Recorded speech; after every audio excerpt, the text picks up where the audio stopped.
everybody. Welcome to today's Venus Project seminar.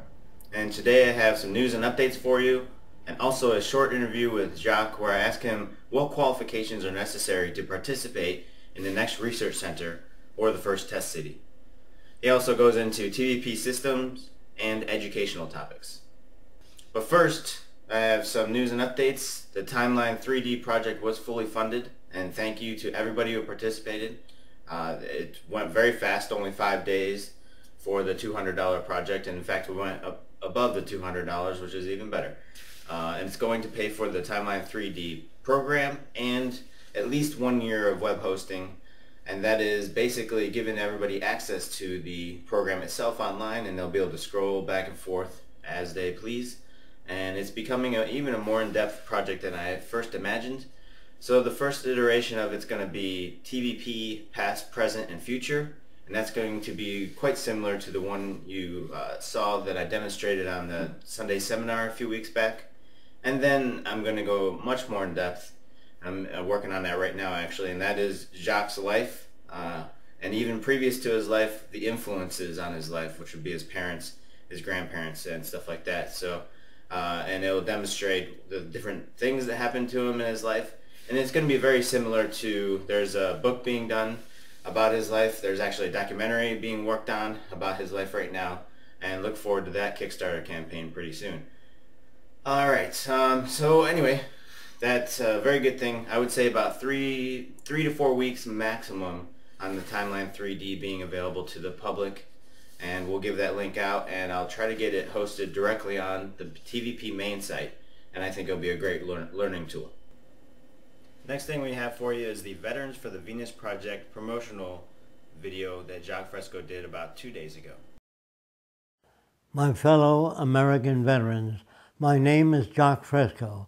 I served in the Army Air Force at Wright Field, Dayton, Ohio, from 1942 to 1944 in the Design Development Laboratories, where we worked on many different drawings of new aircraft. And I developed a new type of wing structure, and the Army patented that wing structure. I was greatly influenced by President Dwight D. Eisenhower, and he said that war settles nothing.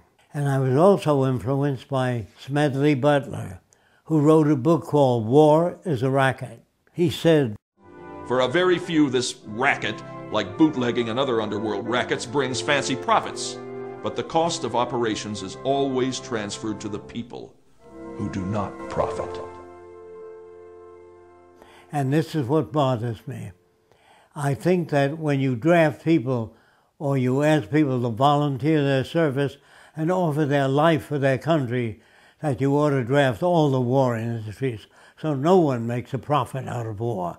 This is the way I see it, but I don't see it as private gain. I believe World War II caused a lot of deaths among military people who really believed they were fighting a war that was plausible. And there was reason for joining the Army, to try to save our country. But I think that the propaganda that they received was so great that it made them want to serve in the Army. I feel that all the stories have not been told, and I think that Dwight D. Eisenhower plus Smedley Butler tried to tell us about war. So vicious was this war propaganda that even God was brought into it. With few exceptions, our clergymen joined in the clamor to kill, kill, kill. To kill the Germans. God is on our side. It is His will that the Germans be killed. And in Germany, the good pastors called upon the Germans to kill the Allies, to please the same God. Beautiful ideals were painted for our boys who were sent out to die. Instead of a Pentagon in Washington, we ought to have a Pentagon of social engineers who try to bridge the difference between nations rather than develop killing machines. I'm very much against developing weapons of war. I'm very much against the murders of war. I would rather spend our time bridging the difference between nations and seeing where we can work together, what we have in common, and work that out.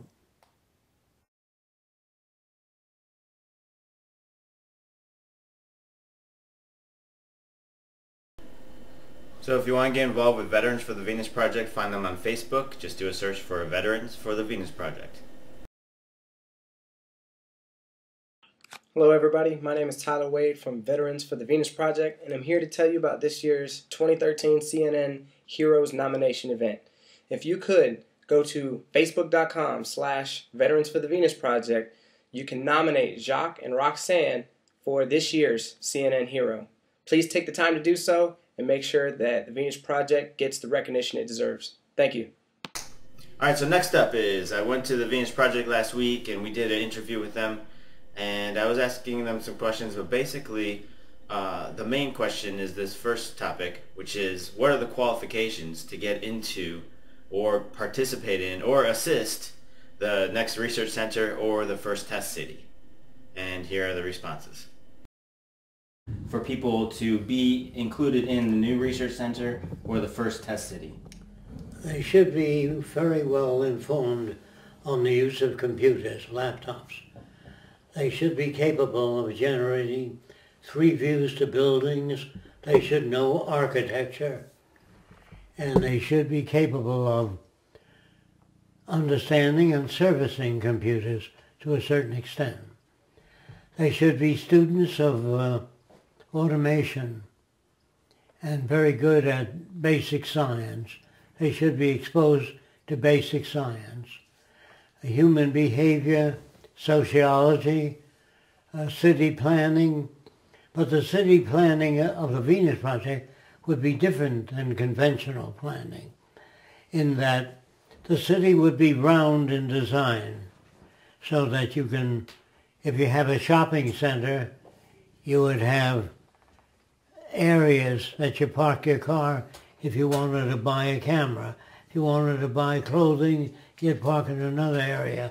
On the outside of the building, there would be areas marked off telling you what you can buy in different areas. So not all parking is in the same place. It's all around the center. Talking more about the specific needs of that first research center, like this thing, but the next version of it, where it'll be 1/8 of the city which is being designed.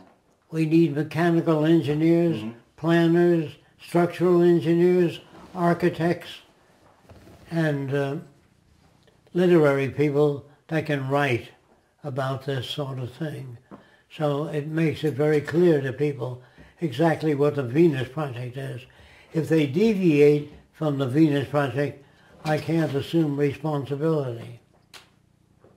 Then they're going off in another direction. Right.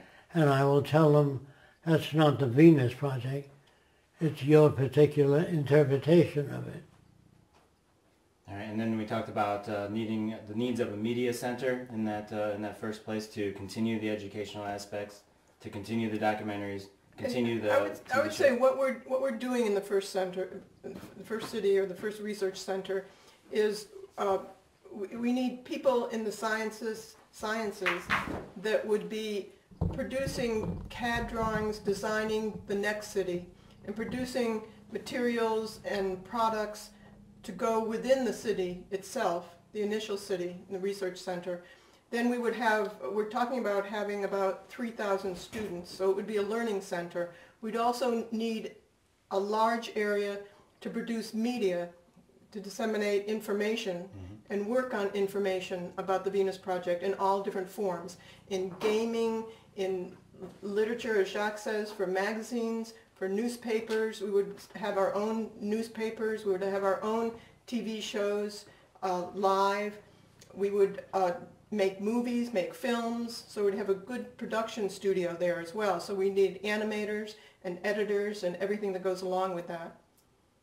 Gotcha. That's true. I think that in order for the system to work, you have to have a procedural system already worked out. And that procedural system is designing things that use less material. If all the buildings are standard surrounding the central dome, you save a lot of energy and a lot of waste. But if every building is a different size with different windows and different doors, the cost goes way up in designing a city. So the city system itself has to have All areas planned in advance. The architectural designs, the materials they're made of, the reason for that type of structure. In other words, if people go ahead and design circular cities, that's all right, so long as each element is the same as the other elements. So we only have to design, in this case, 1/8 of the city and then reproduce it all around so you have a circular city. There's a planning center, which is computerized systems for doing drawings and presentations of the research lab. They're basically the same. All research labs consist of, top view, the letter C would look like the letter C, and they'd be alongside of one another. And they would be subject to the type of research that goes on in each sector. Now the researchers would share ideas. They would not keep the ideas to themselves. They would share ideas with members of the community. The main thing is training students to present the concepts of the Venus Project without getting into arguments with people. Merely describe what the Venus Project is. If they don't understand it, come at them another way, but don't get into an argument about it. If they want to argue about it, just drop it. I got you. So, yeah, one of the aspects of the education system there would be teaching students... Talking to children as you would talk to adults. You don't talk about a Mickey Mouse Club. You talk about the real world, how plants grow, how we depend on nature. We're not separate from nature. We're not immune to learning new things. So I would say that people exposed to the Venus Project study basic science, introduction to agriculture, introduction to our relationships in nature, introduction to how nature works, how thunderstorms are produced, how rain is produced, so children have answers to these questions instead of it's raining. They will understand what makes it rain. They will understand how the sun evaporates water, and the water gets up as fine particles. It travels up and it moves, called the Brownian movement, while it's moving up. Then when it gets cooler, the small drops condense into larger drops, and the larger drops fall when the temperature is lower. And that is rain. And what makes a tsunami? Sometimes the wind, sometimes underwater eruptions may make a high wave, and that wave collapses, pushing the water up all around it. Children will be introduced to science, not baby talk. They won't want things that are simple. Children are very curious. They want to know a lot of things. What makes a person angry? Why do they get into fights? What makes war? These children have to be schooled in every area that they ask questions in. And they will behave like little adults. They will talk about things saying, I don't have enough information to make a decision in that area. I'd have to look into it more and learn more about it. At present, I'm not qualified to make those decisions. The children would talk like that. And I would say, well, why don't you, if a guy insults you, don't you want to hit him?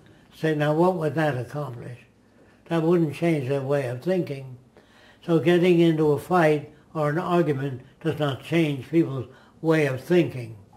You have to work on them and give them the scientific method so they can test things out and by their deductions after the experiment.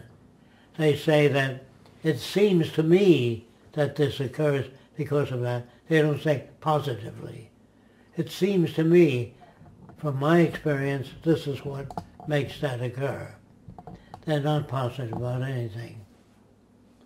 In other words, if you ask me with the experience I have, I may not know enough about that subject to give you valid conclusions.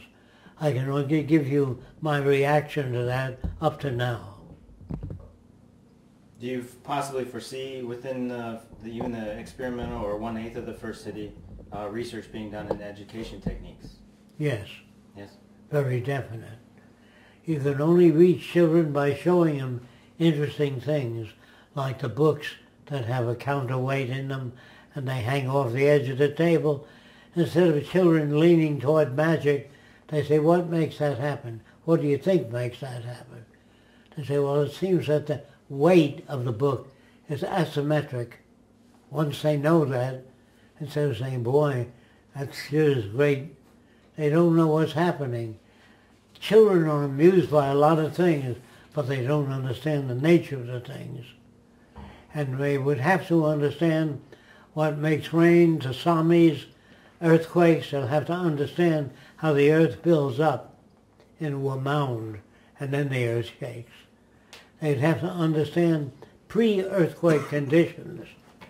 They would have to understand how a hurricane tears a wooden roof off a building by drag and aerodynamic principles. So the buildings of the future would be designed not to be, no, you'll have to do that first. It has to go under the shoulders. You have to do that first. No, that thing has to go under the... Yeah. And then you put the counterweight there. Yeah. And with the kids, yeah.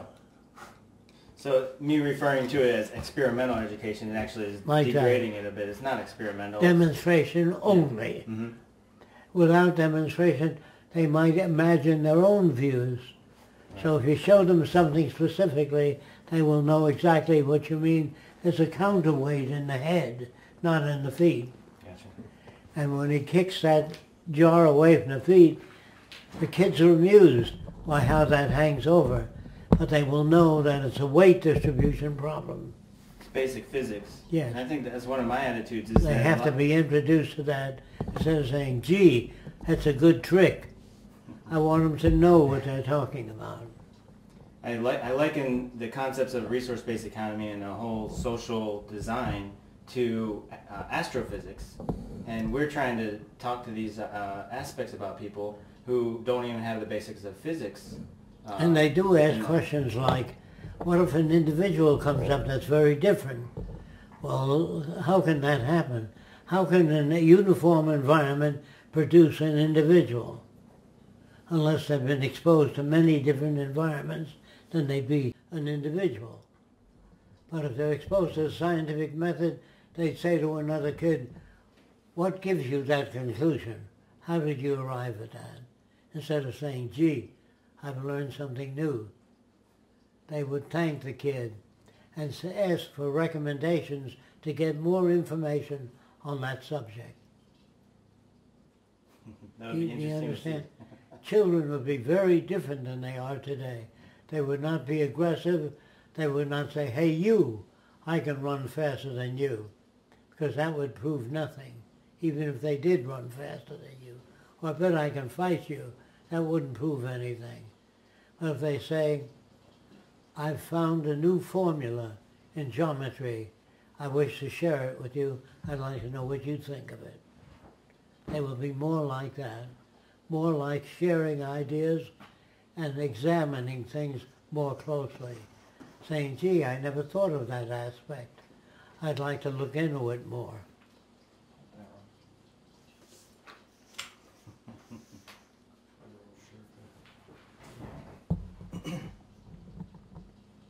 We're still on the same temperature.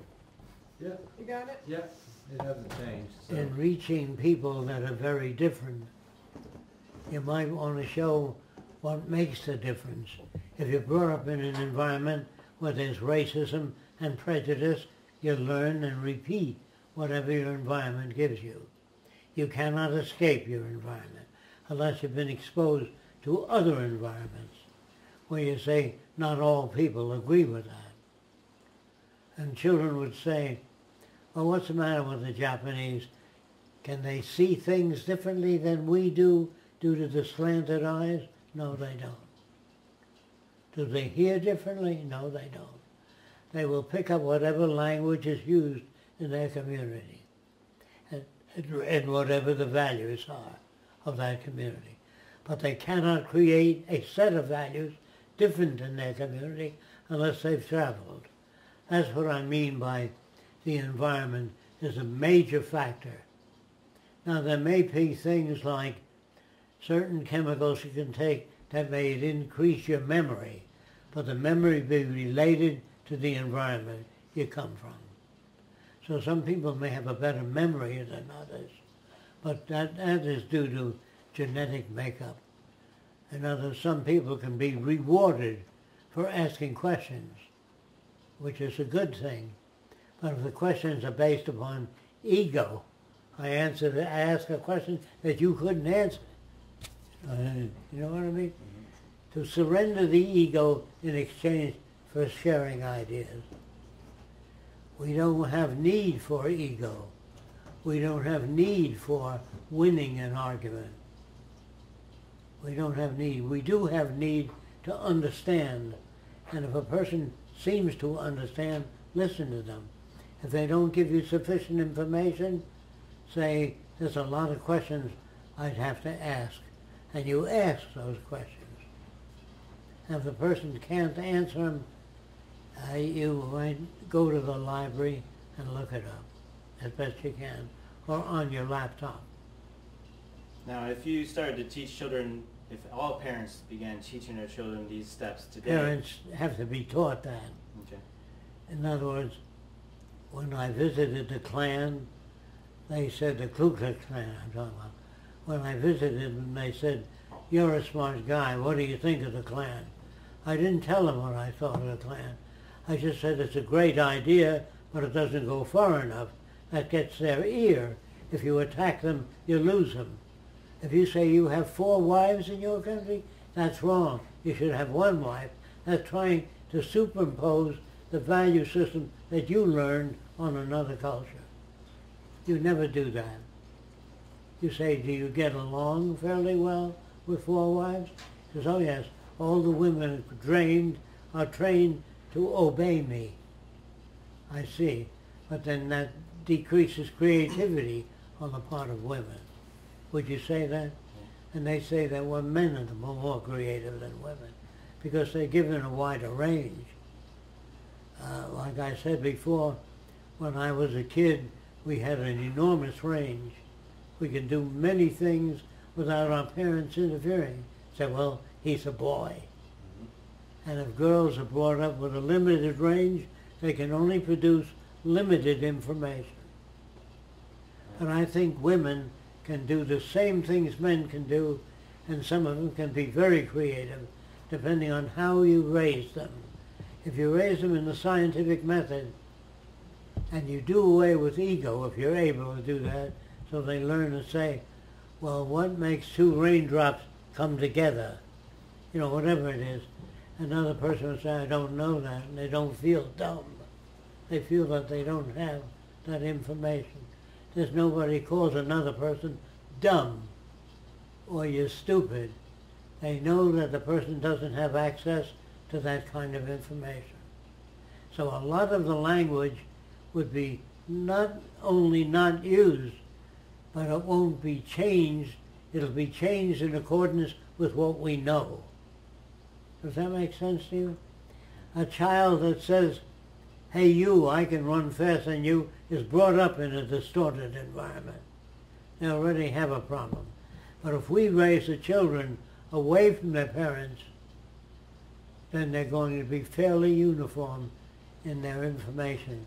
They'll know what makes evaporation, how the sun raises small drops of water while they vibrate up and back, and they go up in the stratosphere, and they cool off, and they drop back. The kids will know that. Uniform in information, that's an important point, but not uniform in personality. No. Well, they might be if asked the same subject. What makes a river flow? Rivers don't flow, gravity moves them. If they start higher, they move downhill due to gravity. Not the river is not flowing. Gravity is moving it. A ball doesn't roll down the hill. They say the ball is rolling down the hill like a ball has free will. The ball is responding to gravity. as demonstration of how our language is screwed up. Yes. The sun rises, the sun You does must not get rise. into semantics in school. You have to teach children to carefully choose their words based upon their understanding of clarification. And they have to use a newer language which will be evolved in the Venus Project. That'll come from computer science. Computers don't have emotions, so they won't put that out. Computer will better say, gee, that's a damn interesting phenomena. They will describe the phenomena to you and how it works, or tell you that they don't have enough information yet. So there's no room for computers or automation to take on emotions. I'm very glad that you read my book. No, they don't have that. They said, did you read that book? Did you get anything out of it? What did you get out of it? That type of thing. But not angry.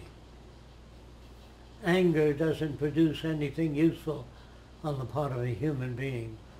When they get angry, they're motivated to shut you up or punch you or make fun of you. In the future, that would serve no purpose, so language would evolve in relation to behavior. But Jock, I was going to ask you a question. You remember in that there was some book that talked about computers and heuristic learning systems, you know, that would mimic human responses. So No. do you That would be detrimental. If you gave humans... they wouldn't put it in other words. It would be too, by that point they'd realize would it have knows- no information. Yeah. It wouldn't be See, useful. emotions means when a guy says to a girl, I like you, or I love you, can I see you again? That wouldn't occur to a computer. Well, what is your definition of heuristics then? Of a Well, you know, they use that I word would heuristic? do away with the word and come up with environment and how it shapes behavior. If you don't go into how the environment shapes behavior, then you're leaving a lot out to be speculative. And children don't speculate in the future. So I don't have enough information in aerodynamics to discuss the subject intelligently. They will know what they lack, and they will know where to find out if they want to know. Don't ask Uncle Harry. In other words, Uncle Harry says this or that. That would not be valid. If you brought up children to be more scientific, they wouldn't get along with their parents. There'd be a lot of problems. So you have to take the children away from the parents, or you have to send them to school where the parents are not present. And you tell the children, your parents were brought up in a different environment. In Australia, they speak with an Australian accent. If they're brought up in England, they speak with an English accent. If they come to America, they speak American accent. See, that's more of an accelerated education system, because Yes, in today's there is. society, You don't wait till the children grow up and then begin to teach them something different. You start with Jack and a beanstalk and you've lost them up already. I mean, more specifically, if you start to teach children this today, it will take generations for them to grow out of a lot of these things. And what Yeah. you just described, where you have a community type of education system where they are away from their parents with those Yes. supposed aberrant behaviors, you can have a more accelerated type of education of the Yes. children. But you can't do that with parents today. You have to have the parents agree to send them to summer camp. And people get scared of this concept, but they do Yes. it every summer. They do it when their children go to college. And the It's children- not, They go to private school, Exactly. overnight private school and college, right? Remember, at summer camp, the children are taught that their parents came from Czechoslovakia, and their language is as primitive as early Czechoslovakian language, and that they're brought up with a value system that differs from the one you've learned. So you must understand that. Don't attack your parents. Understand them. We're looking for understanding, not the ability to say, Dad, you've got it all wrong. You say, Dad, are you interested in what makes it rain? And the child might explain it to Dad. Alright guys, that's all we have time for today, and we'll get out of here. Thank you for watching, and thank you for everybody who's helped out with this show. Next week's show, I should like I said, talk about more, or should show some more of the interview with Jacques and Roxanne when I went there last week. And there's a few more interesting things that come up. And I think that's about it. So thanks for watching. We'll see you next week.